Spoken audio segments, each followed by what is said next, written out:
సిటీలో Chidambaram, Sarath Kumar, CD senior ఆఫీసర్గా పనిచేస్తూ ఉంటాడు.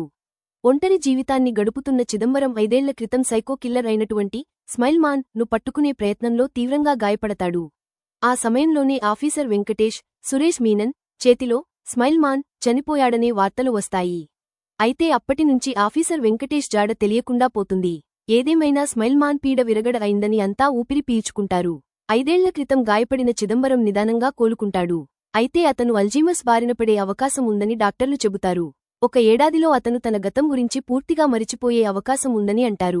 స్మైల్ మాన్ చనిపోలేదని అతను చెప్పడంతో పోలీస్ అధికారులంతా ఒక్కసారిగా ఉలిక్కి పడతారు. ఆ వార్త బయటికి వచ్చిన మరుసటి రోజు నుంచే స్మైల్ మాన్ హత్యలు చేయడం మొదలవుతుంది. స్మైల్ మాన్ ఎవరు? సైకో కిల్లర్ కథలకి ప్రధానమైనవి రెండే.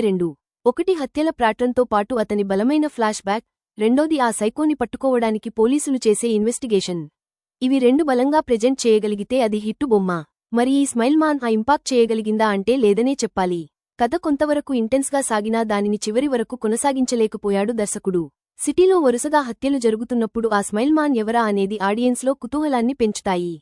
సైకో కిల్లర్ను రివీల్ చేసేవరకు ఫస్టాఫ్గా నడుస్తుంది. అతనిని రివీల్ చేసిన తరువాత చోటు చేసుకునే సంఘటనలతో సెకండాఫ్ కొనసాగుతుంది. సెకండాఫ్ చూసాక ప్రతి ఒక్కరికి ఒక్కటి మాత్రం అనిపిస్తుంది. అదేంటంటే ఇది సీరియల్ కిల్లర్ కాదు, ఆడియన్స్ కిల్లర్ సినిమా అని అనిపిస్తుంది. ఎందుకంటే సెకండాఫ్ చాలా స్లోగా సాగుతుంది. ఎంతలా అంటే చాలా ల్యాగ్ సీన్లు ఉంటాయి. ఫైనల్గా కొన్ని ఎంగేజింగ్ సీన్ల కోసం ఒక్కసారి చూడొచ్చు.